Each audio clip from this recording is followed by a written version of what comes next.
I know who I am at my core. And for better or worse, I know who I am not. And because I know this, I know how to be authentic.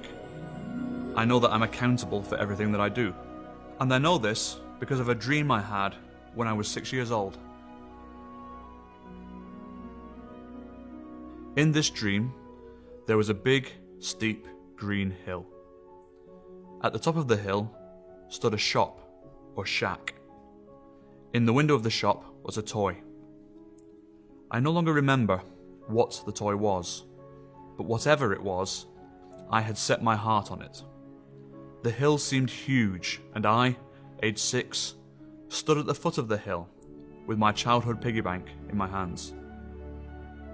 Contained within the piggy bank was the exact change to purchase the toy, and so began the climb. Most of the dream was about the difficulty of the climb and the gradient of the hill, and the thinness of the air and the force of the wind pushing back down against me, trying to stop me from what I'd set out to achieve.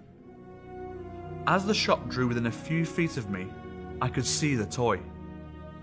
It looked even more magnificent and desirable than I had imagined. As I approached the front step of the door to the shop, I suddenly noticed a man to my left, sat slumped against the wall of the shop. His appearance was dishevelled, his face unshaven, his body unwashed, his clothing unwearable, and his feet were bare.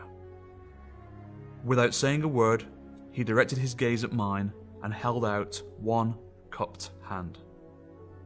I knew that I had come all this way for the toy, and that if I even gave him 1 penny, I would not have enough for the thing which my heart was so steadfastly set on.